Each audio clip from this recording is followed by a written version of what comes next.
Hello everybody and welcome to another edition of Magic Mics, proudly sponsored by Manapool. Manapool.com is a fast-growing marketplace for Magic the Gathering that makes buying and selling cards easy. Their optimizer helps you get the best value when buying cards, and the team is focused on making it a great experience whether you're looking to buy a whole commander deck or selling off some extra cards. Use the promo manapool.com/promo/magicmics to get 5,000 mana. That's $5 for free while supplies last. I'm Evan Irwin. We get started each week by saying hello to my two co-hosts. PDragon. Well, I spent my weekend killing people with 140 power Colonian Hydras, and then I came back to talk to you guys. That's terrific. The internet's Reuben Bressler. Well, hey, I'm also here. How's it going, guys? Hey, you're here. It's great. All right. So, if you missed our pre-show, patrons get access to that extended content right after the show is over.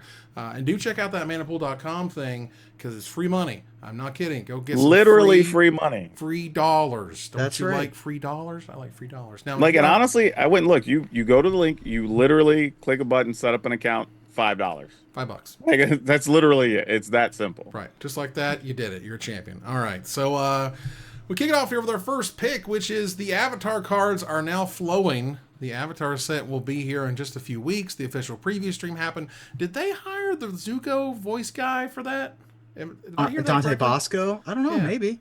That It sounded, if it's not, it was real close. But Good voice I would match. assume because it's WotC and Nickelodeon, whatever, Paramount, whoever it is, like they probably did. Maybe. Thank you, Maverick Girl. Yes, they did. They That's hired also, Zuko that's himself. Rufio. It was Dante Basco, yeah. Yep. Yeah, he was definitely Rufio. So that was cool. And so, yeah, they unveiled just an absolute crap ton of cards. And we're going to talk about a couple of them for each of us. Reuben, what is your first card? So my first card is a card that is very, I love the story that is associated with this card. The card itself is also bananas. And that is going to be Wan Shi Tong Librarian. Wan Shi Tong Librarian is a 1/1 for blue. Don't let the X fool you. Don't let the rest of this ability fool you. But technically it's an X blue for a 1/1 with flash, flying, and vigilance.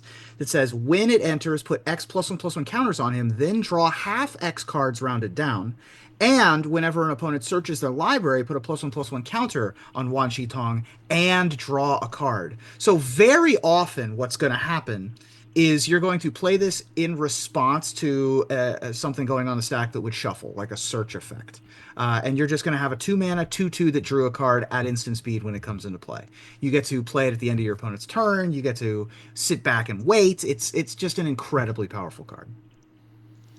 Yeah, this thing is silly, man. It goes in the mono blue flash type decks if you want to do that. It can go in aggressive decks. It can go in control decks. It puts your opponent on notice once you have like 4 or 5 mana open because like you attack, you might be attacking into like this 4/4 or something stupid. Like I mean, like this card is kind of silly. Like, and it's a cool looking owl thing. So like, why not? Right? Like it's a sweet looking card. I think this will definitely see some amount of play. I'd be surprised if nothing else in Commander, you could probably do some silly stuff with it. So like somebody's gonna play with this. Yeah, this card is absolutely ridiculous. This was a card that I was going to have. Like, when I asked, Reuben and PDragon to give me 2 cards in our Discord, or whatever, I literally typed out this card and then went looking for the other card I want to talk about. And then Reuben was like, Wan Shi Tong. And I was like, God damn it, I love this card. This card's great. This Sorry, card, look, and I know it's not. I know it's not. But what it gives me the vibe is Sphinx's Revelation. Because end of turn, Wan Shi Tong, during your next end of turn, a bigger one. I don't care if you counter it. I already have one on the field. You know what I'm saying? So like you can just like chain them to draw more cards behind one another, and that's just what you do now. And if they ever search your library, you draw cards too. The fact that it's half X means to me it's more like a Hydroid Crisis, which isn't a downgrade. Like that's still quite good. That's still very good. But the Flash, well, what we've learned is if your card says Wan Shi Tong on it, it's probably really good. Right. All the cards with Wan Shi Tong have been pretty fantastic. And all of the shows with Wan Shi Tong, aka the one I think that there is I think it's a 2-part episode. And if you know who Hector Elizondo is, he's the voice of Wan Shi Tong in the show. Oh, neat. So we haven't gotten there yet, have we? We have not gotten. Yeah, but for whenever I see a 2-mana 1/1 mythic, you know it's going to be crazy. I mean, in blue, this is, and also this is a 2/2, technically. Basically, this is going to be a 2/2 a lot of the time. Right. Yeah, speaking of, for people who don't know what we're talking about, you should come hop online on Tuesdays and come watch the show with us. We're doing watch-alongs as we get through all of Avatar, so it's kind of fun. Yeah, patrons of any amount get access to our Discord server, which is where we stream the show itself, where you can hang out on Twitch, and we'll tell you when we're going to reach each episode as we move through them. We're already through the first episodes of Season 2. It's really cool. What is your next card, Reuben? My next card, it's another card that is, I think, has combo potential. And I'm sure someone smarter than me will figure it out, but it is Unlucky Cabbage Merchant. Unlucky Cabbage Merchant is a generic and a green for a 2/2. Probably not the most powerful 2/2 for a generic and a green that was previewed from this set, but that's okay. For an uncommon human citizen that says, when this creature enters, create a food token. And then has a really interesting line of triggered ability text. Whenever you sacrifice a food, you may search your library for a basic land card and put it onto the battlefield tapped. If you search your library in this way, put this creature on the bottom of owner's library, then shuffle. So this allows you to sacrifice multiple foods and get the trigger on the stack multiple times. Is the big deal out of this card. So if you've got 2 foods out and a cabbage merchant, you can sacrifice both foods before the first ability triggers to get the ability both times, because it doesn't check to see if the cabbage merchant is in play. Now, obviously that's not the combo potential. The combo potential is somehow we get 30,000 foods, right? Or 20 foods, whatever, it doesn't matter. We get 20 foods in play. We sacrifice them all to a Corrupt Clan Ironworks or a sacrifice an artifacts trigger token thing, and then we get all of the lands out of our library, and then that does something for us. So I think that there is combo potential here. In addition, it's also 2 permanents on a body that costs 2 mana. It's a 2 mana 2/2, like we all have a grizzly bear. Even just at face value, it is a 2/2 that's able to stand in the way or deal a little bit of chip damage in there before you finally go get the land with it. So it also means that you're never decking yourself at the very least. So there's some interesting stuff going on with this card. Yeah, I thought about that too. The ability to not deck yourself is actually pretty sweet. Especially in standard, there are some mill decks right now. So as long as you have a couple of food out, you could literally just be like, during your instep, like put this dude on the bottom of my library. It's kind of lame, but you do what you got to do, man.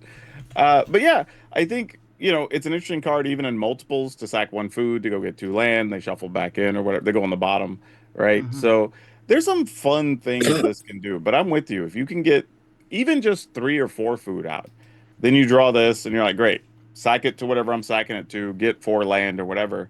That's huge. I mean, and you get whatever the benefit of whatever you sack the food to, right? So there's still that. So yeah, I think this card's going to end up being part of just some value engine type deck. Now, obviously, if you play Commander and you're already playing like, I don't know, a Pippin food deck or something, whatever, sure, this is an auto include, right? Why not? Just go fetch lands and you're already sacking food for everything. But yeah, I think this could go into a real quirky deck, even in some 60 card piles, though. Yeah, it's not a lander token, but it kind of is. But it's a lander token that gains you life, but you kind of have to trade a 2/2 back in your deck for it. Right? There's some give and take. Yeah. I think the very exciting bit is let's sack a bunch of food at one time and, and we go nuts. Otherwise, sure. I mean, I think this is a great card in Limited. It's going to be a fantastic card in your deck. And in my cabbages, this is one of the coolest parts of the show is how this guy keeps getting his cabbages wrecked.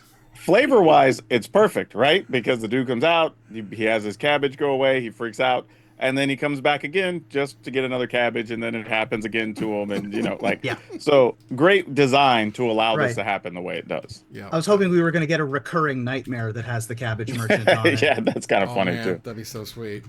All right, PDragon, what's your first card? My first card, because it's one of the funniest characters in the show, is Bumi Unleashed. Like, this card's just sweet. I don't even, 5 mana, and I get effectively 9/8 worth of creatures, and half of it has trample. Yeah, count me in. And then because well, it's a 5 mana card to start with. It's a 5/4 trample, and it has Earthbend 4, which means you get to put 4 counters on a land and it becomes a creature. And then, whenever it deals combat damage to a player, you untap all the lands you control, which that in and of itself is already crazy. But after that phase, there's an additional combat phase, but only your lands can attack, which isn't a huge deal because you have Earthbenders, right? So I'm assuming, because Bumi's king of the Earthbenders, like what probably happens here is you're playing Earthbenders on 2, 3, and 4, turning all your lands into creatures. Bumi shows up. Now your opponent has 1 turn to do something about Bumi before something silly happens, because you'll be making 2 attack steps with a pile of things, right? And Bumi himself has trample, so you can't even just like, oh, I'll chump block it when you attack. Like, you have to put something real in the way or multiple things, or they'll get that extra attack step. And even if Bumi dies, you still have a 4/4 left behind at worst. So I'm like, yeah, this is a pretty cool card.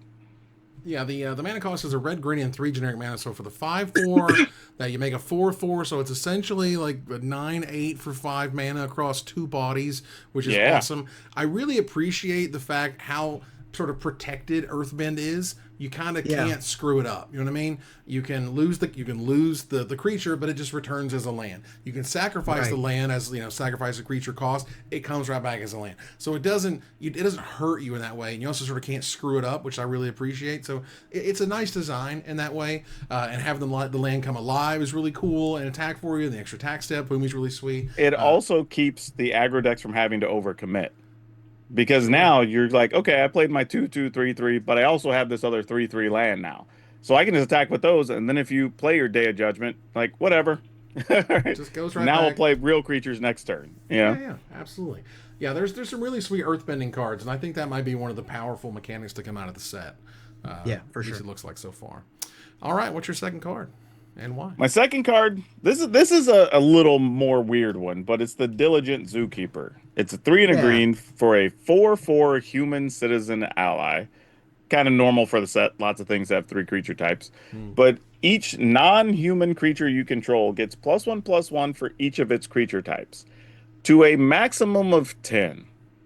So my first thought was, all right, it's a 4 mana 4/4. That's fine on its own for a rare, but what does it do? And then it's like, okay, so creatures get bigger for their creature types, which in this set, again, a bunch of stuff has 2 or 3 creature types, so kind of makes sense.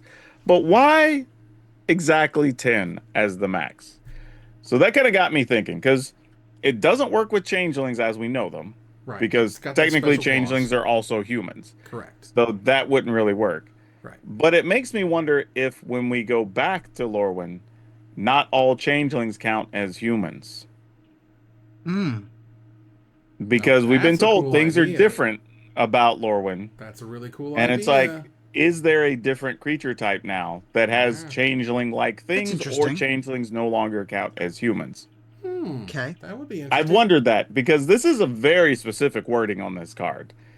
And there's nothing I could think of that has all creature types that happens to not have the human creature type. Right. So, don't know. The words "to a maximum" have never been on a Magic card before. It's crazy. All these years later, we still find phrases we never used before. But yeah, to a maximum of 10, you can +10/+10. That's it, guys. No more. +11/+11's too far. +9/+9's not enough. Like, I guess. Well, because if not, it would technically be infinite, right? So you have to set a number. But if you go whatever creature makes this work on, say, 2, 3, and then this on turn 4, like, you're attacking with 2 monsters. Yeah. Like, you know what I mean? Like, what does your opponent do with that? I don't know. It's always weird when they kind of sort of do these weird, and maybe it's not a plant for Lorwyn. I don't know. Maybe it's just for flavor. Yeah, it may not be. But yeah. it feels like it is. It's got that clause for a reason. Maybe it's just flavored for the set because everything in Avatar is 2 creature types, right? They're tiger seals and whatever, badger wolves or whatever those things are, right? Like, so maybe that's all it's intended to be. But quirky card that whatever you put it in, you're going to be playing a 4/4 that likely gives a bonus of no less than 2 to everything, if not 3, and even that's still really good for 4 mana. Yeah, I mean, this also is very good in your like Simic deck that Yeah. has, snake bird wizards or whatever. Your Falco Spara, I think, has 3 creature Yep. types. And then there's a number of things that are like, creatures are blanks in addition to their chosen Oh, types. good call. So Yeah. Yeah. Yeah. those are going to be able to go off here too. To a maximum of 10. Sure. Yeah. But if all my stuff gets +3 or +4, I think I'm still good. I know, right? 11 too much? Not enough. All right. Oh, let's wait. move on. I just realized this doesn't even say each other creature. Says Each non-human creature you control gets +4 each. Oh, but it's also a human, so it doesn't matter. It doesn't trigger itself. It doesn't trigger itself, thankfully. Yeah. All right. Well, for my first card here, one of my favorite characters on the show so far is Azula. And luckily, she has some really cool cards. And one of them, I believe, is Azula Cunning Usurper. Now, for these days, 5 mana is kind of a lot of mana because I like to play in competitive formats, so whatever. But it does quite a bit. Let's take a look here. For 2 black, a blue, and 2 generic mana is a 4/4 rare legendary human noble rogue with Firebending of 2, which means whenever it attacks, you add 2 red mana. The mana lasts until end of combat. When Azula enters, target opponent exiles a non-token creature they control. Then they exile a non-land card from their graveyard. During your turn, you may cast cards exiled with Azula, and you may cast them as though they had flash, so you can use that firebending mana, and mana of any type can be spent to cast those spells, aka that firebending mana. So, this is your 2 for 1 in your opponent. If they have something sweet in their graveyard and that's all they got, you're going to get that. You're going to get at least one of their non-token creatures, maybe their only creature or whatever. And this card just seems really sweet, and I like it a lot. Yeah, there's nothing to complain about this. Like, I think some people might look at it and go, "Oh, it's 5 mana for a 4/4," but it's like you're edicting your opponent effectively, right? And removing something from their graveyard. That if it's anything reasonable, you're likely to be able to play those next turn as well. So, like, that's hard to complain about. It's a really kind of interesting card, truthfully. And maybe it ends up being a commander thing, maybe. We'll see. I don't know. Yeah. But when I read it, I was like, wow, that's so much advantage, And the fact that you can play them at flash speed, whenever with that firebending mana is great. And that's really exciting. So, so speaking of a lot of mana, an incredible amount of mana, goodness, Sozen's Comet is ridiculous. I don't even know where to start with this card a little bit. So let's look at the card itself. It's 2 red, 3 generic mana, but you're not going to pay that. We'll get to it in a second. But let's say you do. For 5 mana, it's a mythic sorcery. And so for a red mythic sorcery, what is it going to do? Well, each creature you control gains Firebending 5 until end of turn. Whenever a creature you control attacks, you add 5 red mana for each one. Each one. Or, and it gets better, you can foretell it. Because, this flavorful as all get out, which I absolutely love. But you foretell, during your turn, you may pay 2 generic mana and exile this card from your hand face down. You can cast it on a later turn for its foretell cost, which is 3 mana. So, you gotta set it up, turn 2 do the thing, turn 3, play a creature or 2, maybe it makes a token, some goblins or something. Chat, I need to know, what can I do with 15 mana during my attack step? I need to figure whatever that is, because it just seems like a stupid amount of mana. The thing is, though, I don't even know if it's 15, right? If the red decks in some cases have that for just 1 creature. Sure. With 5 mana. A bunch of your enchantments and pump spells they play right now only cost 1.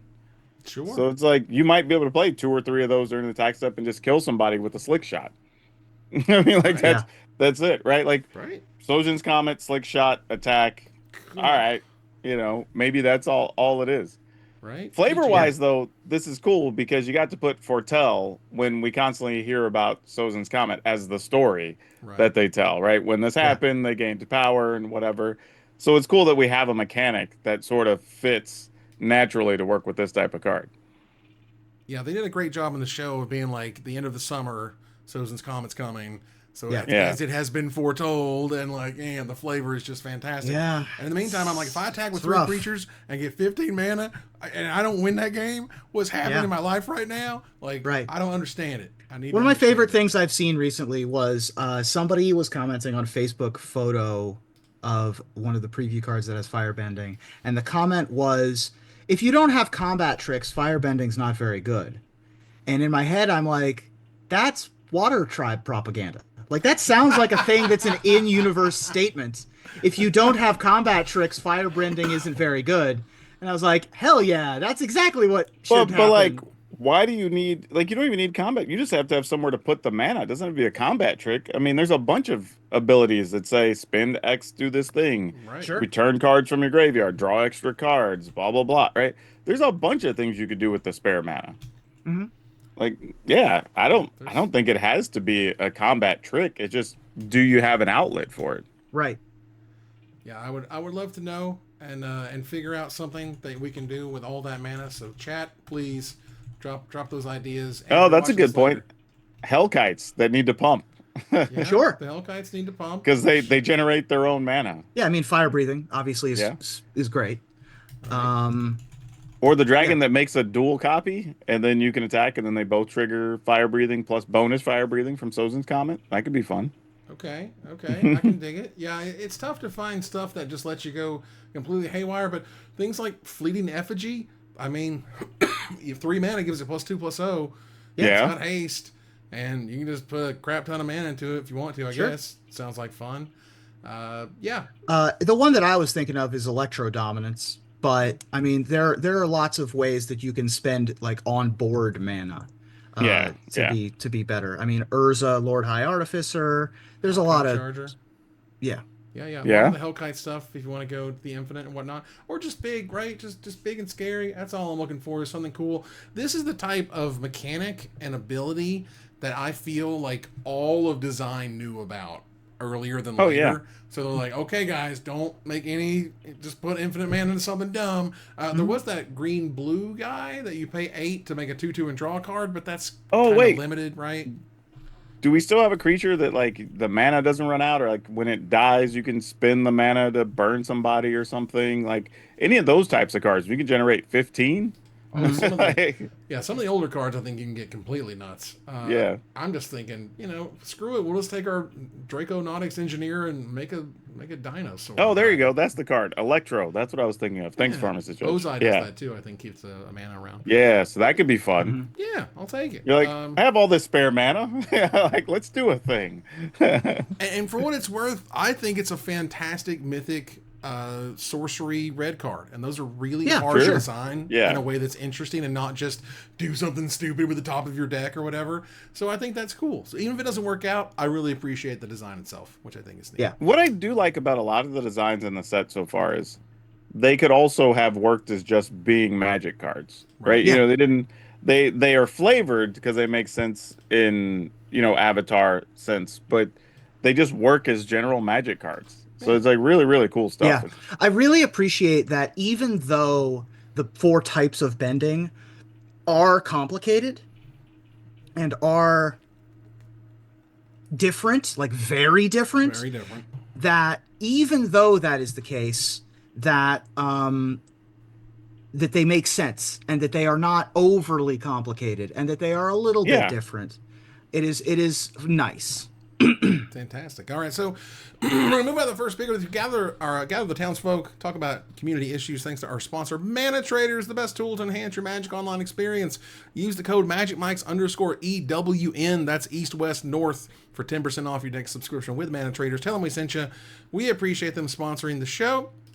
Hasbro came out with their Q3 financial results, and just like every other quarter, I think we've talked about for a very long time, Magic is killing it, has continued to kill it.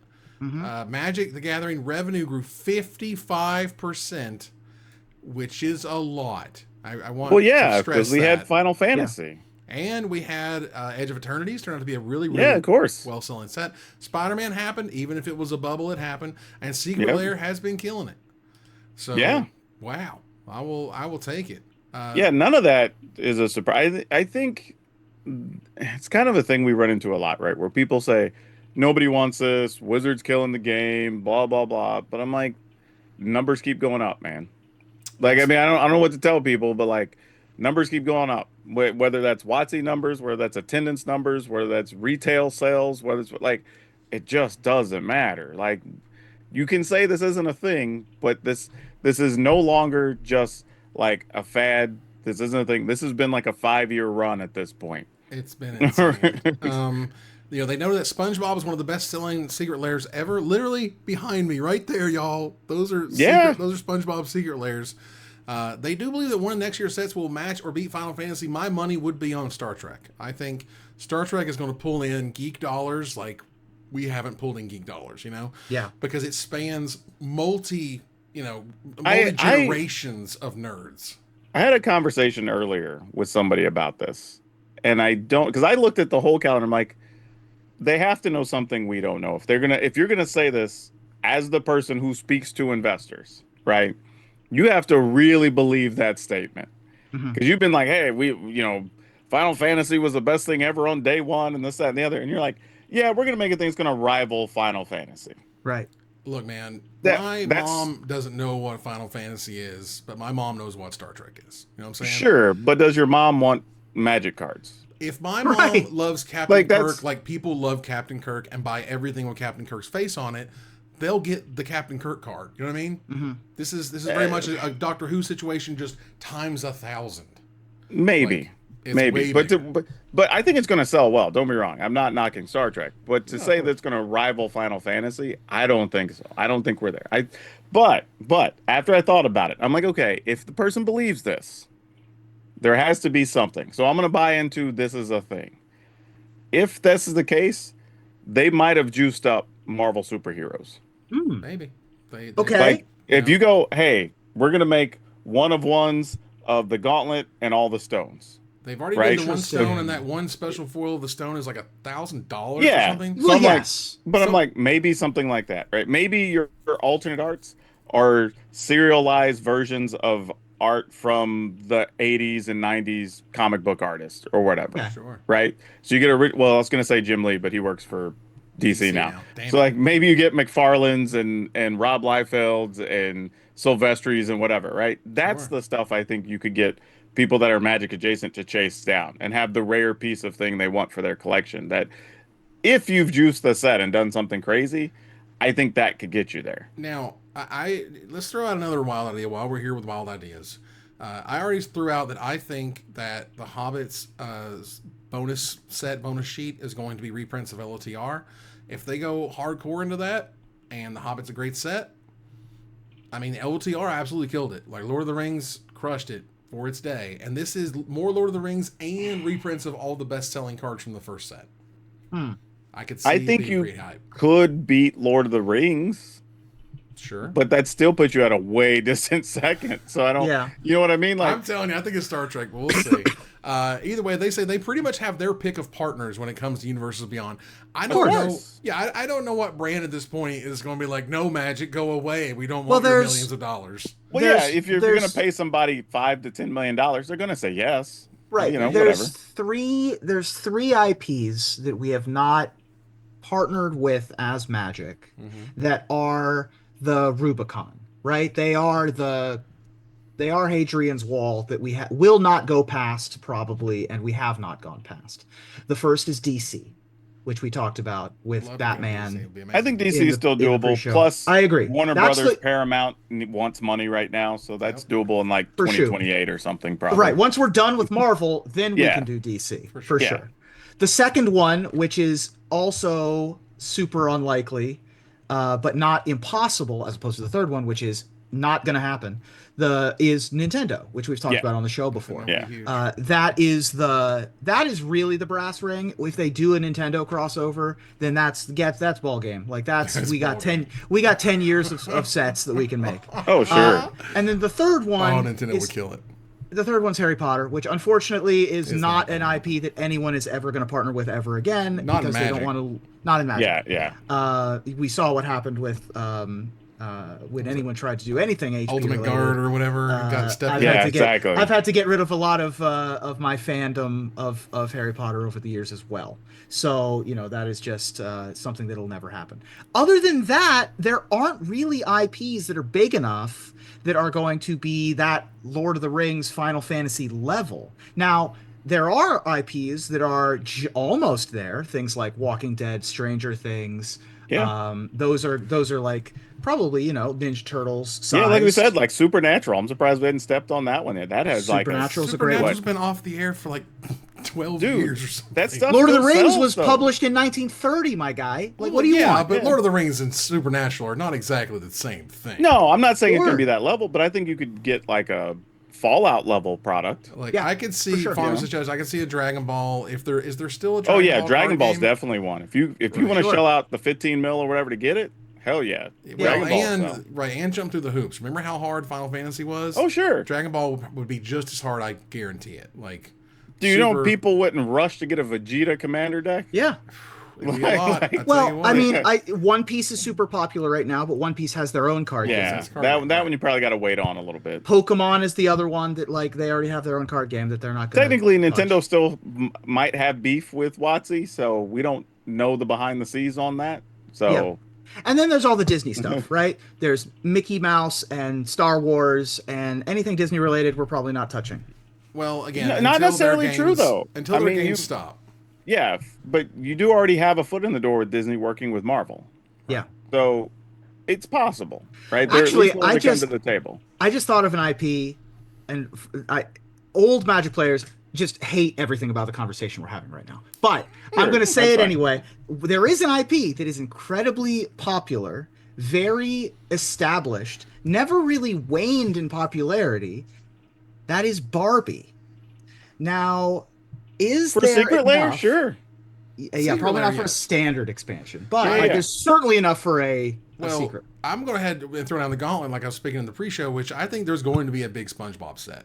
If SpongeBob killed Like a it set. with the best-selling layer ever, it's going to kill it with a huge set with all of the fixins. No more I would just say- like a few characters or a few spots, and that's I don't it. know about that. I think though, it would for sure crush as commander decks. I think if you made a 4-character commander set, whatever, I think that could do extremely well. Right, there's But Squidward. Probably there's can't get that Patrick, till at and- least 2028 because I think they said for this or 26 and 27 they're not doing commander only sets or something. I swear I read that somewhere. Well, But I don't think they probably ever will if they can now do collector boosters for everything. Like, collector boosters are big money. Big money. sure.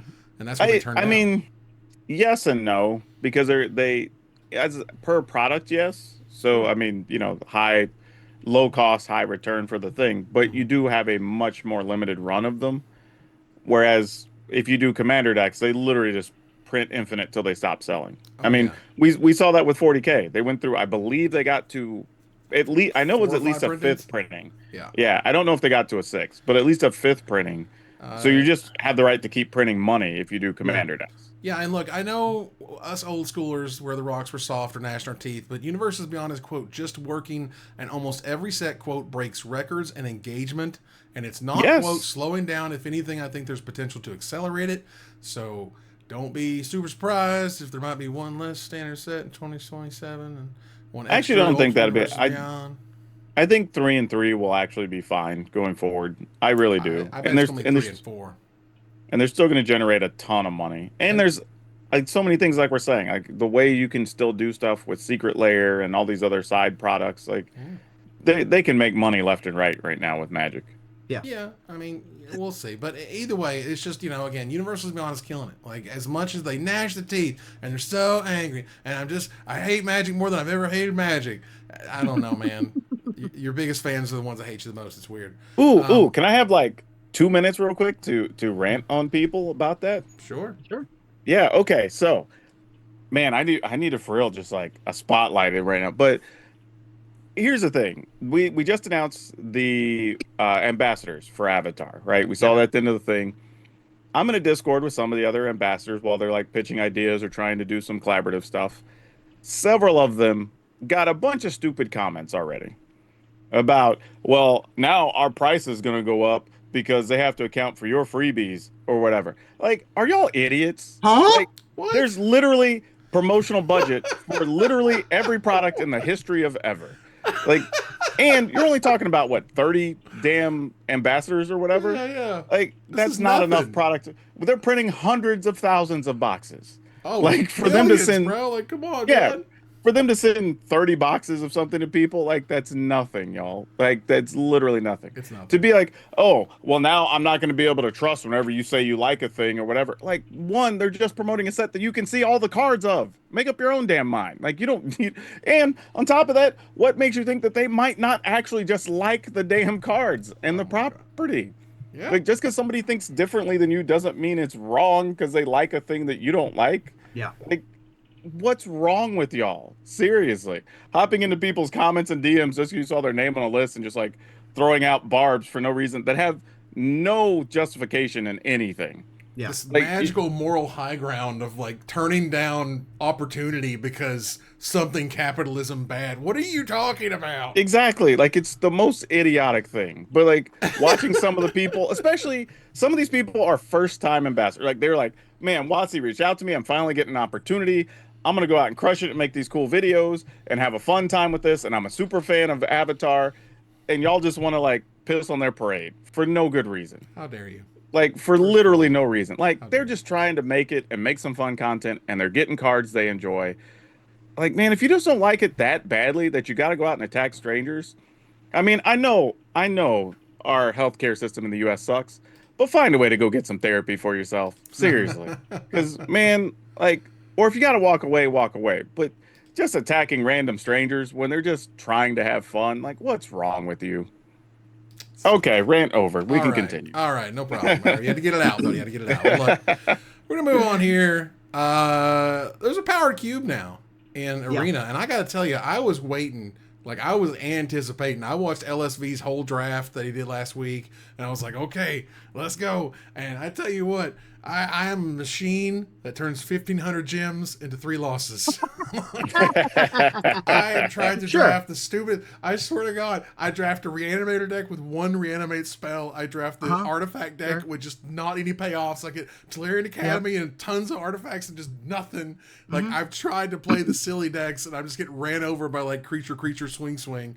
And yeah, it's been crazy. I've been a little bit successful here and there. No 7 wins yet, but it's Cube and it's awesome. But listen, Wizards, we got to make one change. You got to make at least one change. This is all I'm asking for. I'm serious here. You are giving me prize packs of sets that I've completed already. You're giving me packs I open to flip around into gems or whatever. I don't have every card on the client. Give me packs of sets I don't have the full set of. What are we doing?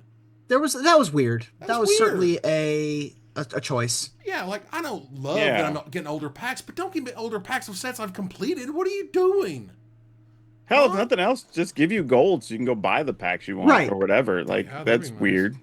Yeah. Yeah, the prizes for the vintage cube on Magic Online are straight up ticks.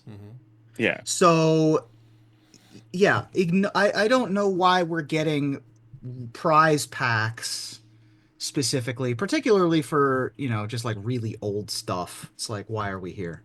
I mean, in a way I get it. It's a sort of a vintage format. It goes all the way through Magic. So you're getting prize packs through Magic, whatever. But man, I got 2 packs of the Crimson Vow. I already have that whole damn set. I literally just flipped around to gems and flipped around to gems, and I'm like, this is ridiculous. Well, the other thing that's absurd that is super annoying about that is that you have to open them. Like you have to go into your crack packs menu, and then you've got like an endless bar of sets from 30 years ago that you have to be like, all right, open 1. Let's open an Exelon. Open 2. Of course, because they're not in quantity. Yeah. No. It's always onesie twosie, except when I get 2 Crimson Vow because I got those. Anyway, that's really annoying. I love the cube. I think it's great. Yes, it's a little expensive. I don't like that. But it's a little expensive. I'm still playing it because it's damn cube and it's wonderful. And, and they got all the cards. Dude, Force of Will is on the client. Gaia's Cradle. Yeah. Gaia's Cradle is right there. It's just beautiful. It's beautiful. Tolarian Academy, Black Lotus. We've said for a while, Booster Tutor. They are slowly working toward getting all of Magic on Arena. It's going to take them a while because it's a lot of cards, but they're working their way toward it. And they clearly have tools that let them kind of like auto translate cards. And as they were saying, a lot of the Magic cards don't need all this special help or handling. They just do the thing because they're very straightforward and clear. obviously some needs more help. Animated not necromancy? I think it was a huge problem. But whatever. And it's also getting the art and the images right and whatever. But Yeah. as far as the text, and the they did. On there is great. They did not implement some of the cards. And unfortunately, some of the cards that they didn't put in, specifically Corpse Dance, Shallow Grave, and Through the Breach, make Sneak Attack and Flash a lot worse. And so that's not really a playable archetype anymore. Which is too bad, because I really like playing those decks. Right. So now, like, Sneak Attack was a card I used to consider a first pick. Yeah. But without the extra support of Through the Breach, it's just not really doable anymore. Yeah, and I'm telling you, I've gotten way too many second pick Library of Alexandrias, guys. Sure. Have you played with this Magic card? I mean, it's not a fair Magic card. The speed with which Magic has evolved makes people, I think, perhaps a little complacent about that card, but it is a very good card. It's not great in aggro decks, which I understand. All right, either way, I love Cube. I get it's expensive. I wish it wasn't expensive, but don't give me packs of crap I already have.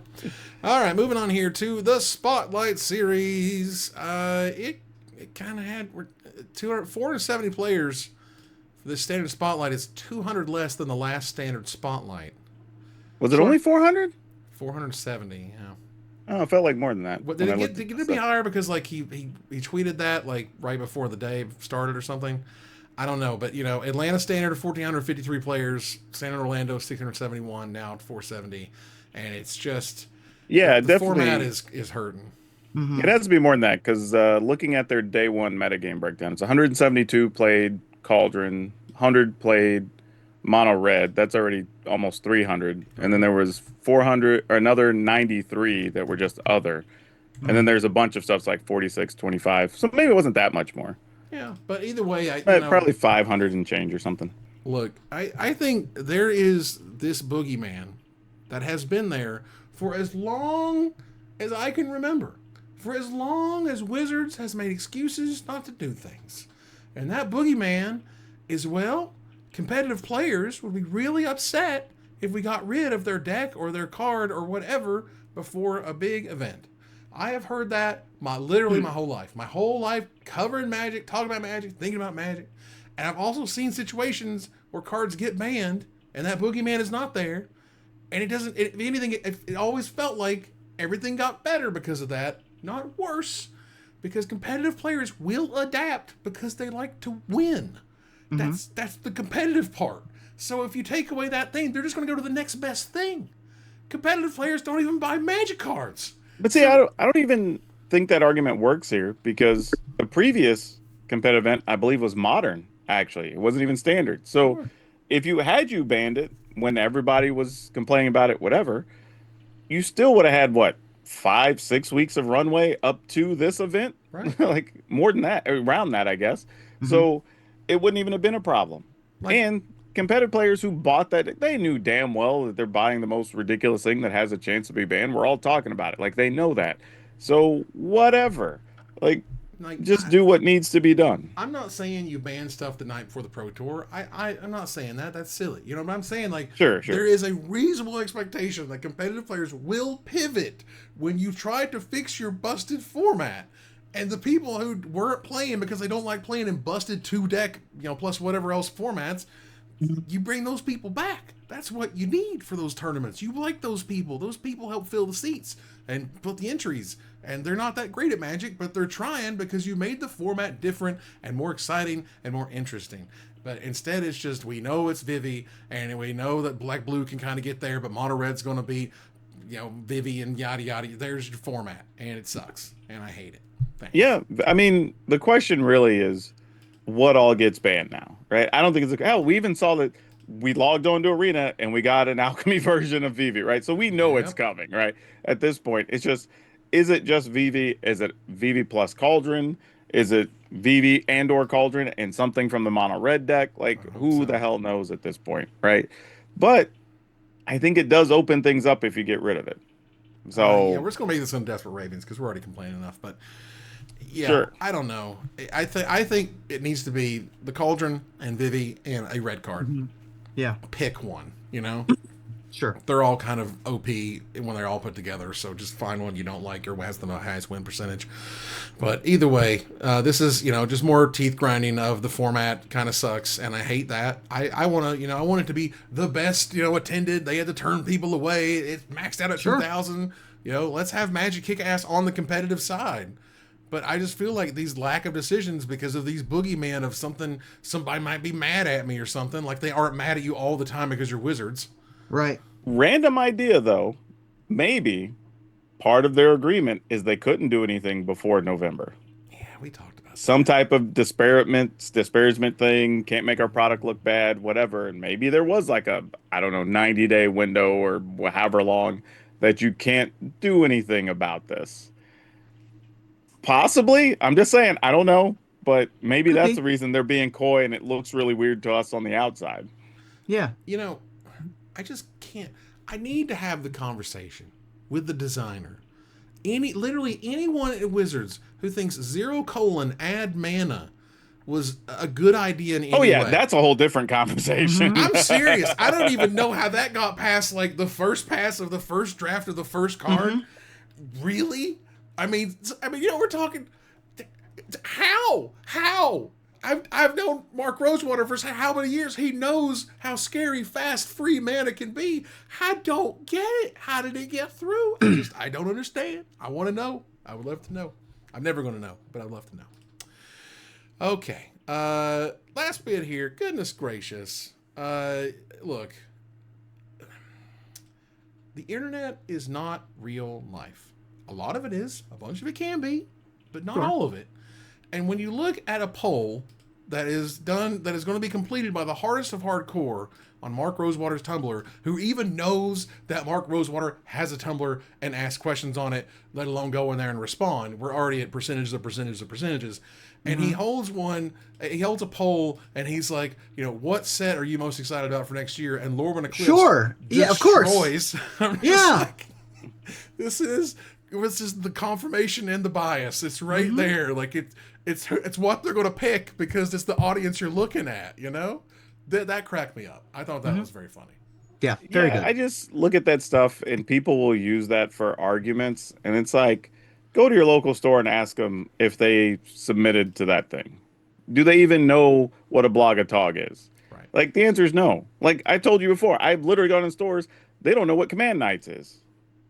Sure. Or game nights, right? They don't know. Right. Like they have no clue. So like, how are they going to know what this thing is? Now, don't be wrong. Lord Eclipse going to be popular. It's going to sell well. Good.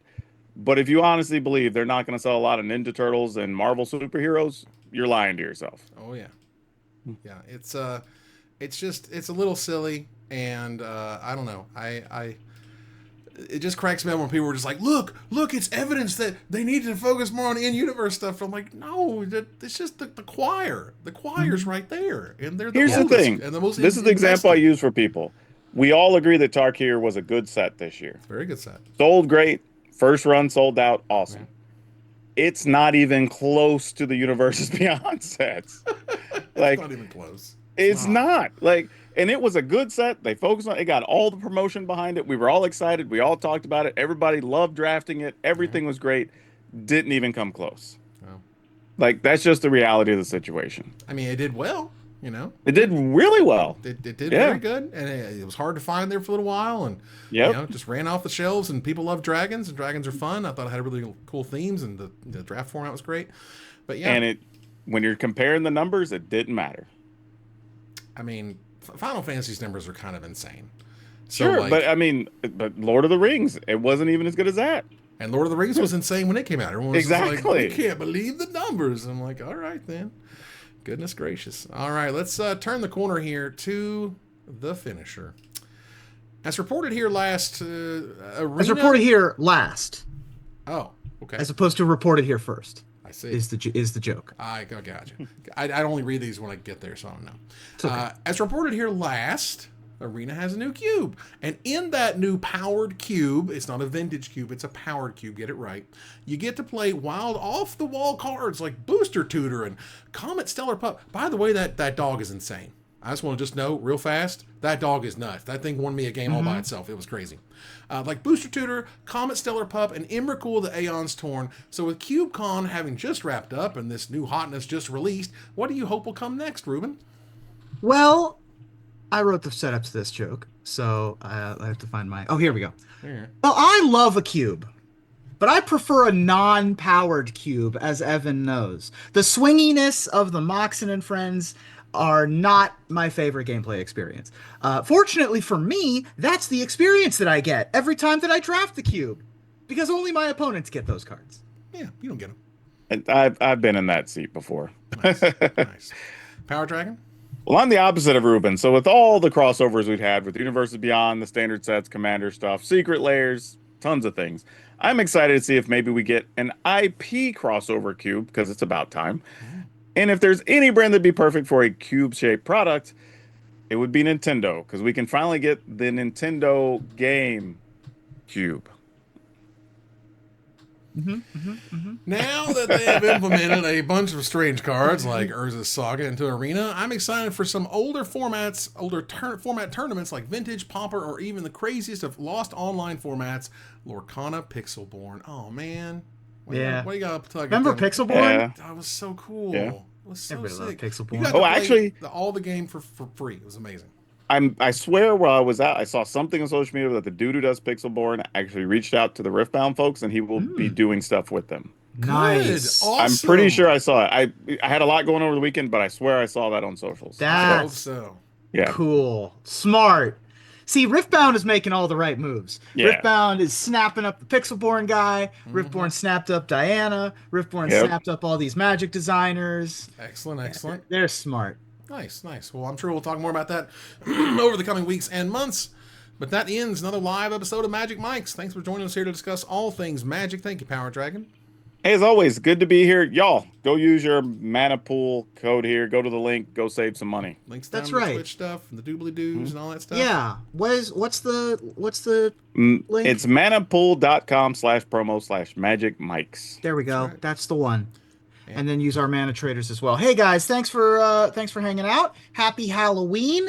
I won't see you all until after Halloween goes away. I'll be in Las Vegas this weekend watching Viva Mas Vegas, a Dimension 20 live show. That's great. So that's going to be a ton of fun. I'm going there with some Oh, friends. also, side note, if y'all are going to be at Command Fest Tacoma this weekend, come say hi. Come get some free tokens and stuff. I'll be there Nice. most of the weekend. There you go. I want to move on here to our final slide. I want to thank our primary sponsor, Manapool.com. Go to manapool.com/promo/Magic Mics and get y'all free money. Get it. Our co-sponsor, Mana Traders, my co-host, PDragon, and Reuben Bressler. Viewers like you for watching or listening. Follow, like, tweet, favorite, share, subscribe to everything social that tells people we exist. Catch us on our exclusive member Discord. Subscribe to our Patreon. Watch us live on Twitch. Join us live or taped on YouTube. Or follow us on Blue Sky. Or join us here next week. Same time, same place for another episode of Magic Mics. Good night, everybody.